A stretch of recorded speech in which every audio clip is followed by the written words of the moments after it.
এই ব্যর্থ স্বরাষ্ট্র উপদেষ্টা যদি বিন্দুমাত্র লজ্জা থাকে তিনি নিজেই তার পদত্যাগপত্র জমা দিবে। এই শুধু নির্বাচন ঘিরে আমরা মনে করছি সারা দেশকে অস্থিতিশীল করার জন্য এই আওয়ামী লীগ সহ তাদের দোসররা সক্রিয় এবং অন্তর্বর্তীকালীন সরকার তাদের বিরুদ্ধে যথাযথ ব্যবস্থা নেবেন। ব্যর্থ প্রশাসনের আমরা এইসব এক্সপ্লানেশন আমরা বিশ্বাস করতে চাই না।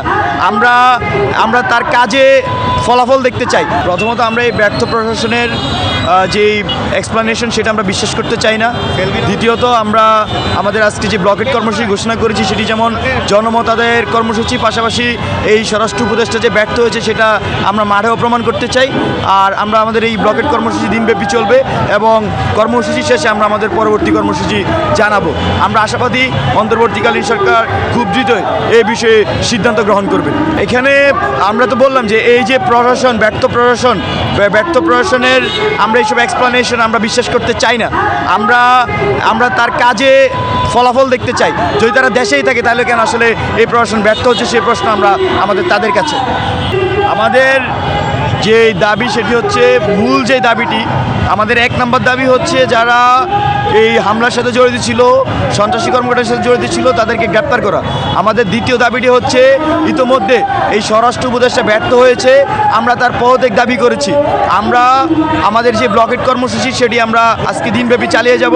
আমরা আশাবাদী আজকে দিনের মধ্যেই সরকারের সর্বোচ্চ পর্যায়ে দেখে এই স্বরাষ্ট্র উপদেষ্টার পদত্যাগের বিষয়টি নিশ্চিত করা হবে। অন্যথায় এই ব্যর্থ স্বরাষ্ট্র উপদেষ্টা যদি বিন্দুমাত্র লজ্জা থাকে তিনি নিজেই তার পদত্যাগপত্র জমা দিবে এবং জাতির কাছে তার ব্যর্থতার দায় স্বীকার করবে। ফ্যাসিবাদের দোষীরা সবসময় দেশকে অস্থিতিশীল করার জন্য পায়তারা চালিয়ে গিয়েছে। আপনি দেখবেন যে 5 আগস্ট পরবর্তী সময়ে ঢাকা শহরকে অস্থিতিশীল করার জন্য, সারা দেশকে অস্থিতিশীল করার জন্য নানা ধরনের কর্মসূচি দিয়েছে। আমরা সর্বশেষ দেখেছি আওয়ামী লীগ লকডাউন কর্মসূচি দিয়েছে এবং গাড়িতে আগুন দিয়েছে, মানুষকে পুড়িয়ে মেরেছে। তো এই আওয়ামী লীগ একটি সন্ত্রাসী সংগঠন, তাদের যে অঙ্গ সংগঠন ছাত্রলীগ, যুবলীগ ও সন্ত্রাসী সংগঠন, এর মধ্যে ছাত্রলীগ নিষিদ্ধ হয়েছে। তো এরা শুধু নির্বাচন না, এই দেশকে অস্থিতিশীল করার জন্য, এই দেশের জনমানুষের জীবনকে বিপন্ন করার জন্য তারা দীর্ঘদিন ধরে সক্রিয় আছে। আমরা এই শুধু নির্বাচন ঘিরে আমরা মনে করছি সারা দেশকে অস্থিতিশীল করার জন্য এই আওয়ামী লীগ সহ তাদের দোসররা সক্রিয় এবং অন্তর্বর্তীকালীন সরকার তাদের বিরুদ্ধে যথাযথ ব্যবস্থা নেবেন।